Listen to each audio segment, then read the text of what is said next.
Oxford Historic Preservation Commission to order.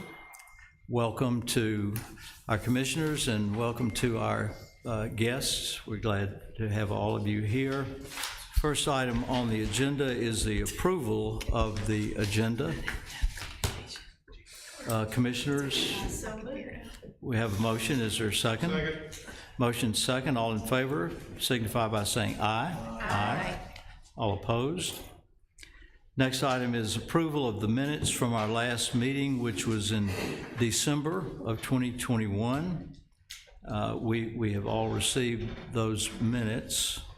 Are there any corrections or addendums to the minutes as we have received them? If not, is there a motion that we approve those minutes? So moved. Motion, is there a second? Second. All in favor say aye. Aye. All opposed?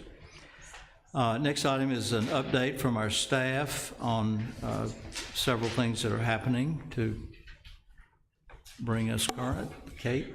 Okay, the first item is sort of a save the date for Preservation Boot Camp, which will be May 24th through 25th. That's in Jackson, and it's through the Department of Archives and History. If you haven't been before, they do a really good, like, 2-day kind of intensive about being a commissioner. I know some of you guys might have attended in the past, but they do a unit on Mississippi history, architectural history, and then they do a lot of stuff. Some of it we won't need because it's geared a little bit towards commissions who are just starting out, but it is a valuable experience if you haven't attended. And we do need one commissioner to go to fulfill our training requirement and remain a certified local government, which is how we apply for grants and stuff like that. And did you say it's going to be here or in Jackson? It's in Jackson. I've been working on trying to get a training here, but we just haven't. They've been good to come up here a number of times to conduct it, and if there are those who have not attended, it really is informative about what our responsibilities are, and you know, it's a pretty good dive into details about historic preservation, and very informal, good opportunity to ask questions about any issues that might be of interest. Yes, I'm doing the Certificate of Appropriateness seminar, so you can all come hear me talk about what we do for an hour, but other than that, it'll be very valuable. The dates are May 24th and 25th, and if you're interested in attending, let me know. I'm happy to send you more information. And someone from Courthouse Square will have to go too. If you have any friends on the Courthouse Commission, you guys want to take a road trip to Jackson, that will be good. All right. We also, so item B on the staff update is an update on our revised historic district boundaries. So you guys know we've been working on that project with our updated surveys and revising the historic district boundaries to better reflect our National Register boundaries. And that was, the changes were voted in at the December Mayor and Board of Aldermen meeting, the second meeting. So that is in effect now. We have been using the updated surveys, and then that map that we created with all of the data is on the city website. So we are done with that project. So, and that's it. Ben is going to take item number 5. Hello, Ben. Good evening, everyone. It's good to see everybody. Happy New Year. The chairman asked for an update on the Fancher case. It was 652, and I think a lot of things have transpired since that item came before this commission. Try and walk you back through, but if you remember, the commission made a determination that the home was it was being demolished through neglect of maintenance and upkeep of the property. The Fanchers came before this commission and said that they were going to make repairs to the house. Initially, they needed to remove the vegetation of the property, but I think that we needed to get an understanding of the type of work that was going to be need to be done to that house. And so that was to be coordinated through staff, there was an initial timeline, I think within 30 days, if I remember right, and then I think within another 30 or 60 days after that, I think it was another 30 days after that, it was 60 days in total, that they were going to get back with staff. There were some health issues, and so in communication with us, we granted them some additional time, effectively that they had to remove the vegetation and at least get to that initial assessment point with us, and that was at the beginning of December. And that did not happen, and nor were we contacted by a contractor for you know, an update as to what work would need to be done at that point. And so in late December, they were cited for being in violation through the enforcement provisions of the Historic Preservation Code. They were cited for being in violation of that, and an initial hearing, like a plea hearing, was set up for, I want to say it was like the middle of January, but I think they automatically entered into a plea, and so there was a trial date that was set for the, I want to say the February the 16th. I've got it written here in front of me if I just look down. February the 16th, but that was continued, so that would have been last week. That was continued to March 23rd in the morning docket at the municipal court. So that's where we stand right now. It's in the court's hands as of now. You know, we're as we told Mr. Fancher in a phone conversation. I think Kate and Hollis were in the call with me. That as we continue through this process up, you know, through the court process, I mean, we're happy to continue to work with them. You know, I think the city's interest is, as this commission's interest is getting that house repaired. And so we'll continue to work with them to do whatever we can to go through that process, but it still goes to court on March 23rd. Go ahead, Diane. Can you speak into the mic, Diane?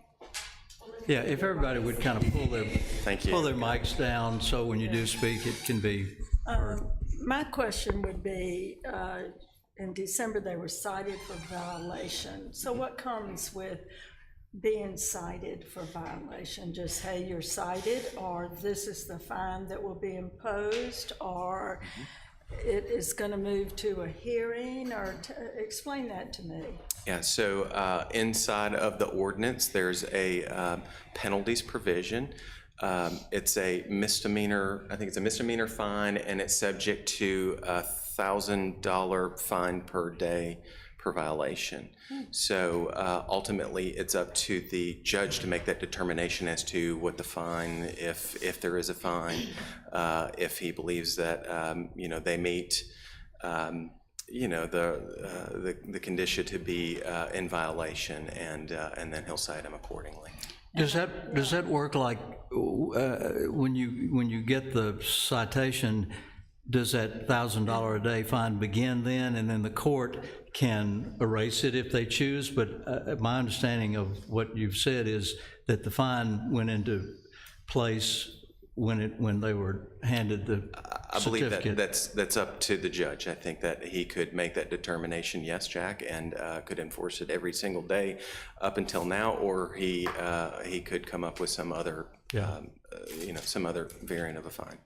Is my memory serving me correctly that Grantham Construction was the people that the Fanchers had hired after one of our meetings, and they were required to show proof of good faith, and they needed to hire a contractor, and it's my understanding that they hired Grantham. Is that wrong? So they were working with Grantham. Brad Grantham was the one that sent us a letter of requesting an extension of time because he was going to get Matthews Landscaping to go out there and you know, remove the vegetation. They said it was going to take some time to be able to get to that job, and I think that there was some extensive work that needed to be done, and they wanted to do it carefully, so they didn't want to just rush in there and then cause more problems. So that's when we extended that to, I think it was December the 3rd. I don't have my notes in front of me, but I believe it was like the first week of December. But that letter did come from Brad Grantham. I believe it's my understanding that he was never, I guess, officially hired to perform any other work. So that's my understanding. That may not. Were the landscaping people officially hired? It's my understanding that they were not. Okay. The reason I asked Ben to put this as a separate line item on the agenda is just because of my concern, and I think the commission's concern about this house, which is also known as the Theorem House. Based on information that I have and have been told, the Fanchers have proven themselves to be what could be interpreted as uncooperative for a long, long time in addressing the situation of the house. I'm not really speaking to you directly, but to the commission. Informal conversations that might have been going on for several years about the status of the house. We are following all the guidelines and the procedural steps that we are able to follow, and now it goes to the court, and the court will decide. And the court will decide if there's any punitive results in their lack of action. It's just an awful situation for any house, but being this house and the significance of this house, it's very, very frustrating for us, I think, as a commission to not be able to do anything, and over the course of these weeks, months, and years, to have yet seen the first effort to do anything at all to save the house. So it's something I hope to see on the agenda at every meeting until there's some resolution, because I think if we're doing what we're charged with doing, this deserves all of our attention and our efforts in whatever way that might be. So thank you for what you're doing. You bet. The administrative approvals are shown on our agenda. Does anybody from the staff have any comments they'd like to make about any of those? Do any of the commissioners have any questions about any of those?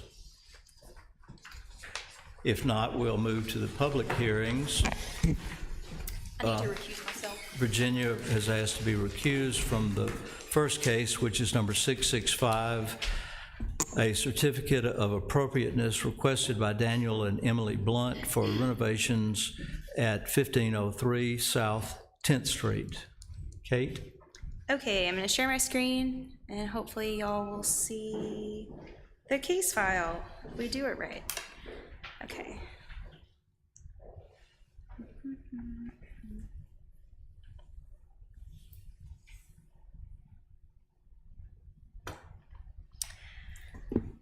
Okay, so for case number 655 regarding 1503 South 10th Street, the house sits in the middle of a block of single-family homes and is described in the Historic Resources Inventory Survey as a one-story, 5-bay, painted brick veneered double-pile cottage with modernist influence, built circa 1955 and altered with a front porch addition. The house is listed as contributing in the historic district. The applicant is proposing a few changes to the building and site, which you saw in your staff report. I listed out with references from the design guidelines, so I'll just take you guys quickly through those. There's an existing screened porch at the rear, which you're seeing photos of here, that was approved in May 2013 as part of an overall addition and renovation project, and the applicant is requesting approval to remove the existing screens and install new Marvin-clad casement windows and doors. So you can see that elevation here. This proposal meets the recommendations for new construction windows from the design guidelines. The proposed light configuration is complementary to the existing windows and to the architectural style of the house. The applicant also proposes a new pool and a pool house, which you can see on the site plan here. The proposed pool house features lap siding to match the existing garden shed. It features clad windows and doors and wood elements that are a pergola, a privacy screen, and columns. And these materials are consistent with the recommendations of the design guidelines and the other accessory building that's already on site. The last item is that the applicant requests approval to replace the existing wood fence with a painted brick fence. The use of brick fencing and walls is common in the historic district. It's a little bit rarer to see them painted, but the house is painted, so this brick wall is going to be painted to match the house. And staff recommends approval of the COA as proposed. Thank you, Kate. Do we have the homeowners present or representative? Yeah. Good.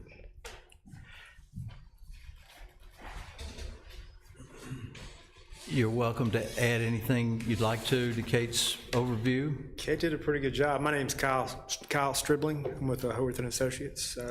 Kyle, welcome. I'm not asking you to do something that is redundant, but if there were any details that you wanted to add to it, I just wanted to give you the opportunity. She pretty much covered it. I mean, you know, we're with the windows, we're taking sort of the same geometry, same proportions, and matching it with the clad wood window. And on the walls, it's just on the sort of the sides, not the back. We're just an 8-foot brick wall, painted it white, like we mentioned, sort of match the house. And then with the pool, as you can see, we're sort of trying to take a light approach with our lot coverage and everything. So we're at 48%. And so we're doing that with the sort of the pool coping around, and then sort of a lot of the green decking, the grass decking. Very good. The floor is open for questions, for comments from commissioners. Yep. I think it was very straightforward. I don't have a problem. Anybody have any comments, questions? I think it looks great. Yeah. It appears you've crossed all your T's and dotted all your I's. Yeah, we're trying to make the most of that accessory building out back.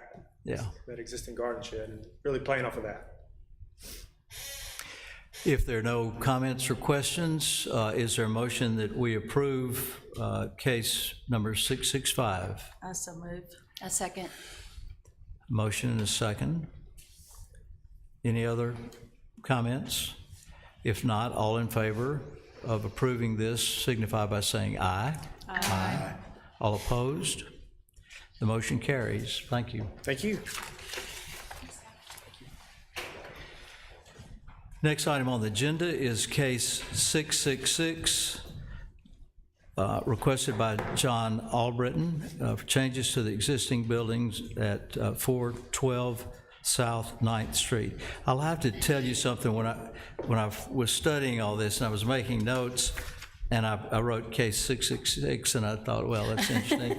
I thought about skipping it. And I really kind of missed what I was looking at, and I wrote down St. John's Catholic Church. and I thought, ooh, this is a little spooky. And then I realized that I had the wrong case at 666. So I'm glad that it's somebody else. So please go ahead. The address of the subject property is 412 South 9th Street. It's listed as non-contributing in the historic district. It's estimated to be built around 1970. The building's currently an apartment building, and the applicant has applied for residential common interest development at the site, which will be heard at the March 14th Planning Commission meeting.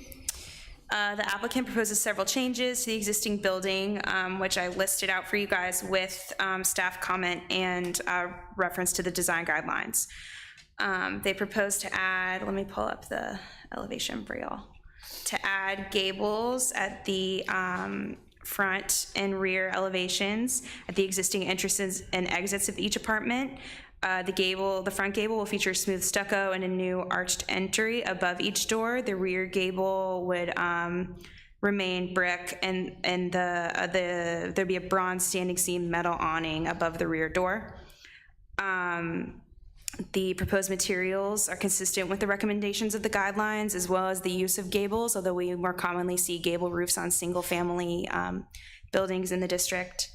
The applicant proposes to paint the existing brick. You guys know that we're always talking about painting brick, it seems like, at this commission.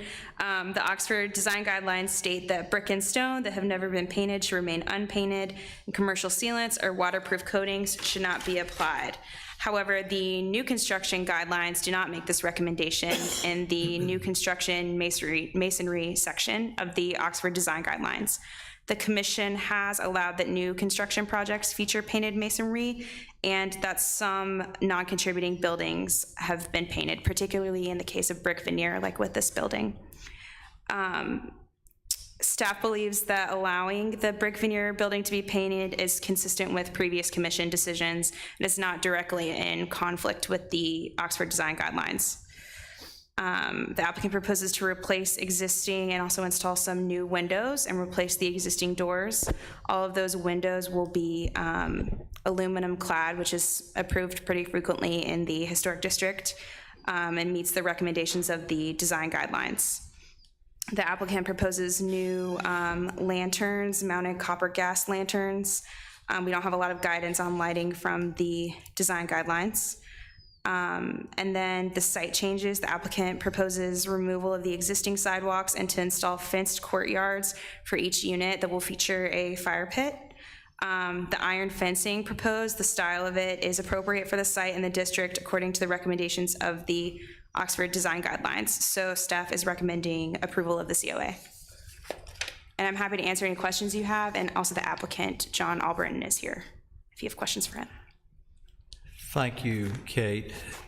John or Frank, either of you is welcome to come to the... I'm going to defer to the expert, Frank here.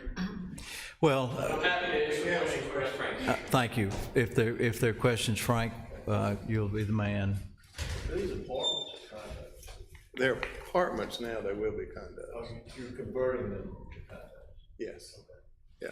So I'm Frank Tyndall and representing John Albritton, this project. I think the gables look great. Yeah. Don't you? I've dreamt of doing something to these apartments forever, and I'm like, yes. It's great. Yeah, it's the most significant change that I can imagine, so. Is the parking behind the? Yes, same as it is now.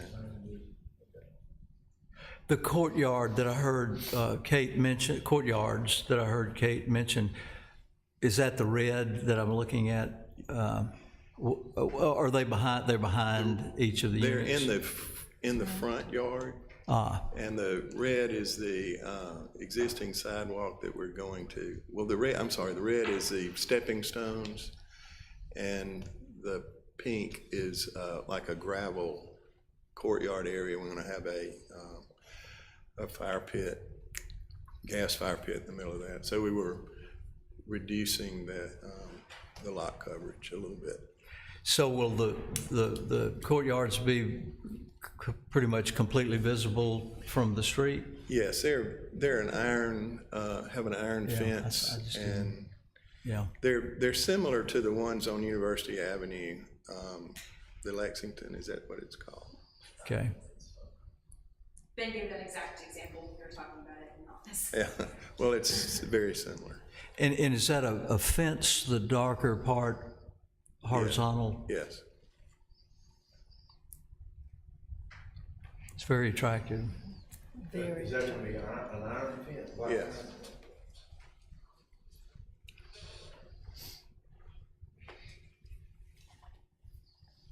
We've got oohs and ahs. Are there any other comments? The people that live there now, are y'all just waiting till their leases run out, or what? That's correct. That's correct. We're honoring all their existing leases. We've offered additional housing options to the folks that are there.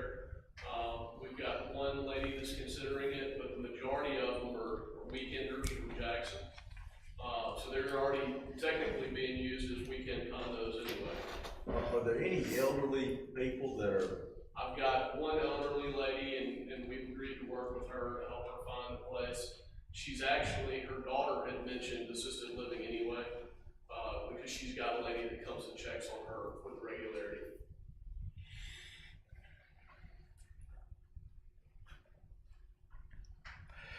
And if you get all the approvals you need, are you planning on starting this soon? Yes, sir. As soon as we can mobilize and get bids and contractors moving and materials. Do you expect these will be purchased by weekenders? So I have one partner. Yeah, please. I have one partner in the project, and he's an out-of-towner, and so I believe he's going to keep 2 units for himself. He's got one for a daughter who's in school here, and one for he and his wife. And then I will own 2, and we've already got preliminary contracts on 2 pending approvals. And mainly was asking, just making sure it doesn't turn into a college. I mean, while they're probably pretty pricey. It's not going to be affordable. Not by the time Frank gets Maybe. done. Yeah, yeah, perhaps. I'm a big fan. I live in a house with 2 front porches, so I'm a fan of communal living and just the social interaction that the courtyards provide with the fire pit. I think that's lovely. It's going to be nice. Well, it's a great location, and this is certainly an improvement over current. Mr. Chairman, I got just a question. It's something I've actually failed to ask John. There are a few trees on site, and the site plan doesn't show anything. It doesn't actually show them. So is the plan to remove those trees? I believe there's one that is half dead that will be coming out, but I don't anticipate. That's the one right in the center front of the property. The one on the hard corner of 9th and University would definitely remain. And I'm not aware of. I think there's a couple more down at the other end by the drive. Enormous holly bush on the University side that needs to either come out or be trimmed up, but I'm sure Frank intends to re-landscape. It's a couple. Yeah, I don't anticipate that one. that tree stays, it's the half. It's the, That thing, yeah. it's like Bradford pear maybe? It's Something like that. I think it's split and broke off. Split in the middle. Okay. So that one. That's the only one really. We'll get with Are there any other questions for these gentlemen from the commission? If not, is there a motion to approve case number 666? So moved. We have 2 motions. Will one of those be a second? Second. Fine. Again, any comments? If not, all in favor of approval signify by saying aye. Aye. All opposed? The case is approved. Thank you, gentlemen. Thank you. Next item on our agenda is case number 668, requested by St. John the Evangelist Catholic Church for new construction on existing property located at 406 University Avenue. Okay, the applicant, St. John the Evangelist Catholic Church, requests approval to build a new residential building on the existing vacant lot. The proposed location is a vacant portion of the church site and is located in the South Lamar Historic District. The applicant received a variance from the lot coverage requirements of the Land Development Code at the January 2022 meeting of the Planning Commission that will allow for construction of the building in the desired location. The applicant will still need to obtain a special exception for the use of the proposed building as a residence from the Planning Commission, as the current zoning is institutional educational. The applicant proposes to build the Southern Living Bellamy Place 1878 house plan with several modifications. The applicant provided a modified front elevation drawing that shows the differences from the pre-drawn plans, as well as example photos to illustrate those changes. So a little background, we met with the applicant on the Bellamy Place plan, staff did, and there were a few items that didn't seem to fit in with the historic district, so they've made some changes. So that's why you're seeing a revised front elevation for the plan. The commission must consider several factors when approving new construction in the historic district. The Oxford Design Guidelines dictate that new construction should respect and enhance the visual character of the district through compatibility in location, design, and materials without exactly duplicating the existing buildings. So the building will be located on the east side of the existing church building. It'll be oriented towards South 5th Street. So if you're looking at the Catholic Church, it's gonna sit behind that church and will front South 5th Street, not University. Setbacks in the historic preservation overlay, which this includes the South Lamar district, are determined by the setbacks of neighboring properties, thus maintaining a consistent street rhythm as recommended in the Oxford Design Guidelines. The building appears to be appropriately scaled, though it sits next to the existing church building and directly across from the Baptist Student Center. South 5th Street features primarily single-family residences and two-story apartments. The new two-story house features a one-story addition type, I'll put the elevations up, addition type wing at the rear, which you can see here. And then the revised front elevation features a front gable over a one-story front porch. So it's a front gable with a cross gable behind. And the house also features a screen porch at the rear. And the proposed materials meet the recommendations of the Oxford Design Guidelines for new construction.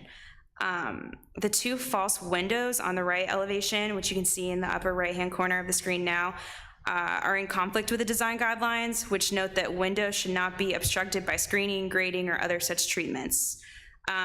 So staff is recommending that the applicant find another solution to either put in a fixed true window or somehow make a change to that, so that, you know, it doesn't necessarily have to be an operable window, but it's unusual and not recommended in the guidelines to build a purpose-built paneled-in window. The guidelines recommend true simulated divided light windows, and also that windows in new construction should respect the rhythm of the building's neighbors and other buildings on the street.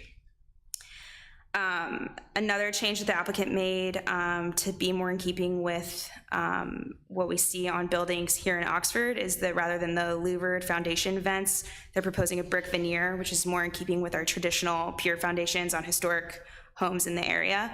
They've also changed the proposed metal roof to be an asphalt shingle roof.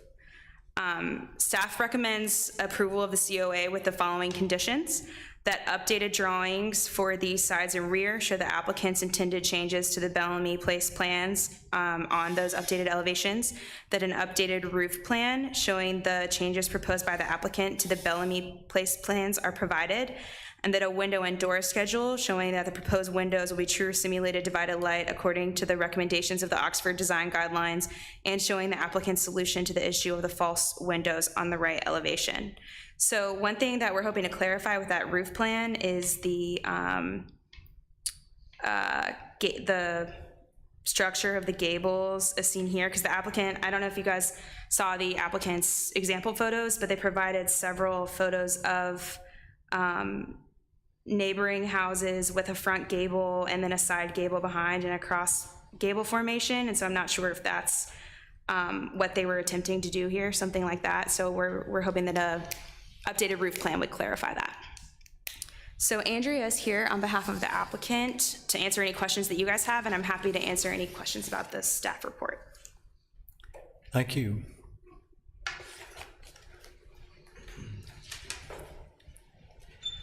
If you want me to go into anything specific, let me know. We're happy to have you here. If you would introduce yourself for the record, please. My name is Andrea Harmon, and I represent Samuel's Construction, who is going to do the construction on this property, on this project.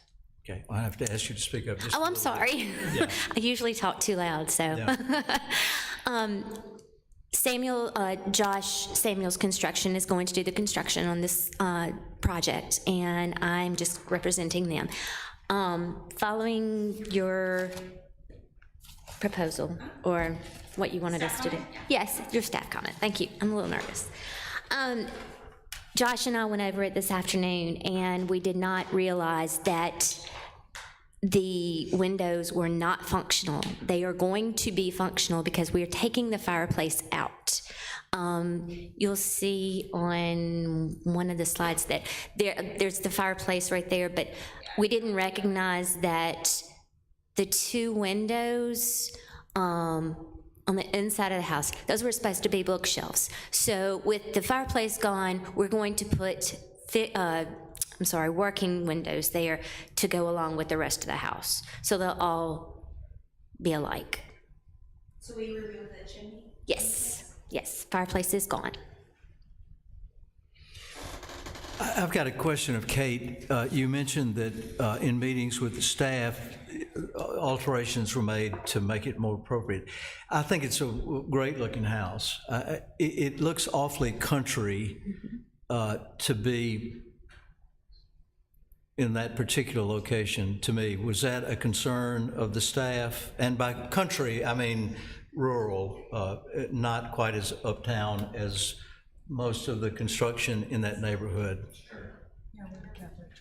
Yeah, Andrea and I met on the plans, and specifically some of the elements, particularly the metal roof, the louvered shutters around the foundation. There were some specific elements that we recommended be altered so that the house could fit in more with new construction houses in the district and with the historic houses in the district. So, because it's definitely without any alterations, it's sort of giving like Carolina coastal kind of vibe. I don't know what can we see a picture of the front facade of the house? Altered front or the original front? No, the one that's being presented to us. Okay, yeah. Please. Yes.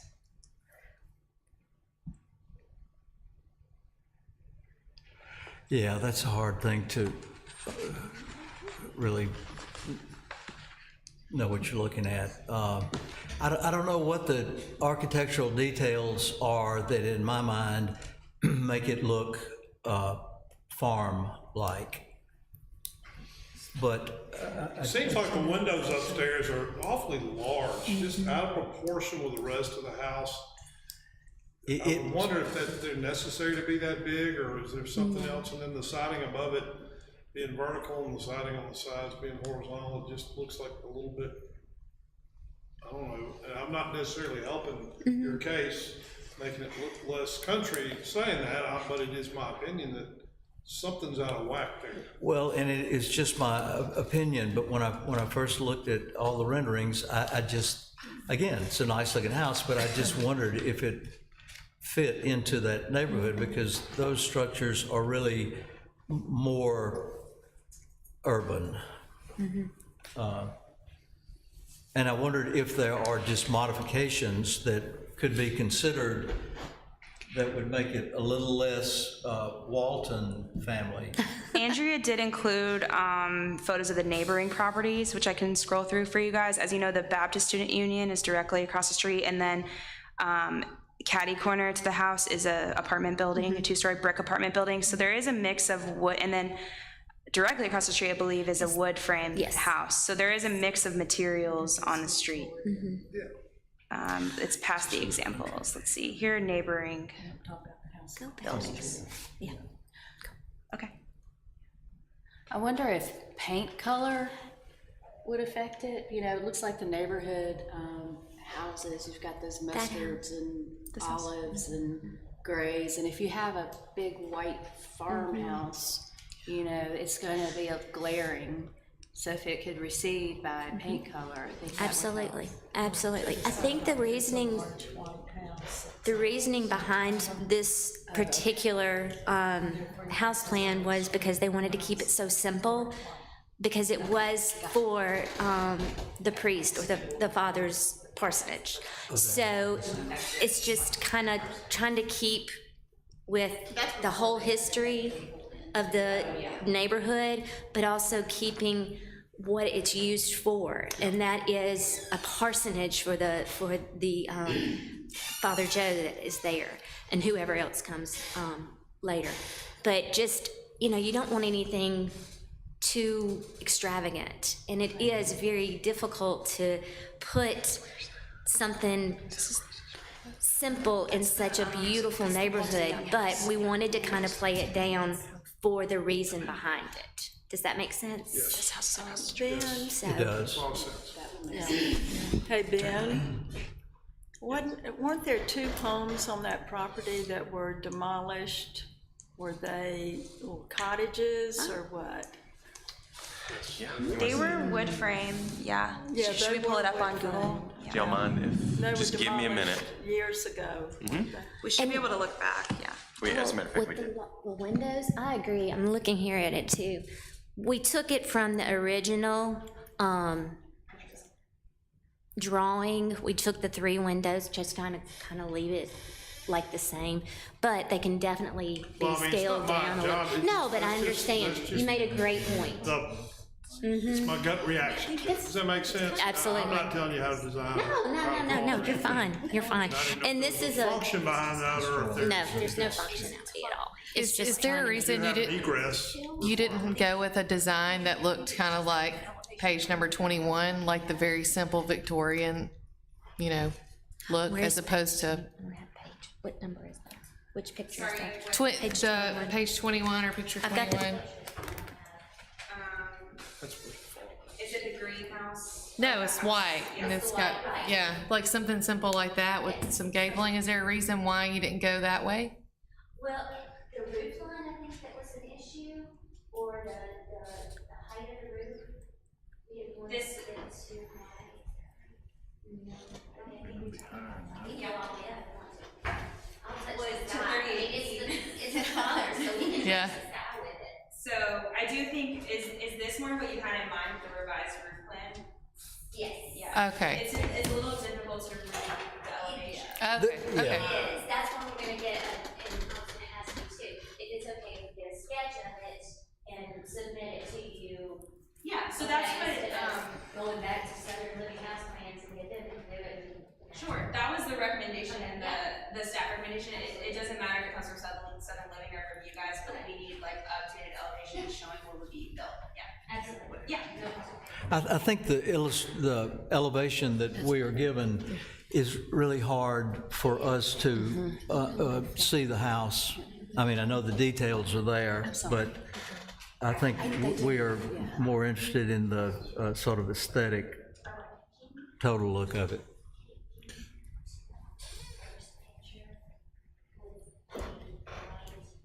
The example, That's one, go back. One more. This one, yeah. No. sorry, That's this okay. one. That one. So that is pretty much how it's gonna be seen from the front. Of course, minus the wraparound porch, it'll just be a porch in the front, and minus the, chimney on the side. So that's what we're kind of. But yours is, you have half again as much window on the top. We'll cut that down. We can cut that down. But your gable on your elevation is the same width as the whole house, is it not? Yeah, it Is that was. something you'd bring in? It's the And then it would keep that ridge parallel to the street? Yes. And the front is a gable, because it looks like now, the way it's been drawn, the ridge is perpendicular to the street. That elevation's kind of what it looks like. So, no, I'm not, I would never disparage Josh your. threw me, I mean, I've been working for him for 3 weeks now, so he kind of threw me. Well, you're doing really well. Thank you. You're doing great.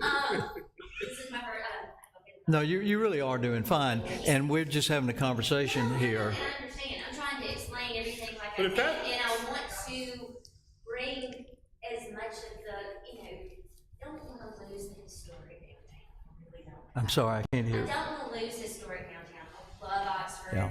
lived here forever, from Water Valley, so I'm kind of like, I understand, and I get it, and it's very, that's the old one? Yeah, that's the houses that were there, yeah. There were 2 houses. You know, everybody here, and if anybody disagrees with what I'm about to say, I encourage you to do it, but it seems to me that there's enough, not confusion, but lack of clarity for us in exactly what it is going to look like and the particular kind of elevation that we see. it might be hard for us to really approve this at this point until we get a better feel of with the changes you're saying, this will be smaller and this will be bigger. I think we probably would be wise to see that before we, In a drawing, yeah. in a rendering that would be sort of a lay rendering. So perhaps we might consider tabling this case. Does anybody disagree with that on the commission? Hey, Ben, when were those demolished? I think it was 2000 and. Yeah, the church was built in 2005, but those were. So it's I think there it 2007. was, I think it was 2007. Pull the minutes up of the meeting. I think it was 2007. There was. There was a protest. There was a lot of controversy around that. Should have been. Really, Jack, we will need a motion. Yes. And before the motion, I think, I think what we'd like to, you've heard every comment that's been made, and we want to see, sort of what the next version of it might be. But I think it's also important, as you're reconsidering, to have heard the comments about the style of the house. And I appreciate keeping it simple, but I believe that there are designs that are very simple, that are more simple Victorian or Queen Anne or something that perhaps we would receive better. So is there a motion that we table this case? I so move. A second. Motion and a second for tabling case 668. All in favor of that motion, say aye. Aye. All opposed? Thank you, and thank you for your understanding. Looks like it was 2010. It was when? 2010. Okay. Is there any other business to come before the commission? No? If not, is there a motion that we adjourn? I just wonder how they got it. So moved. We have a motion and several seconds that we adjourn. I don't know that anybody's writing it down. All in favor, say aye. Aye. We're adjourned.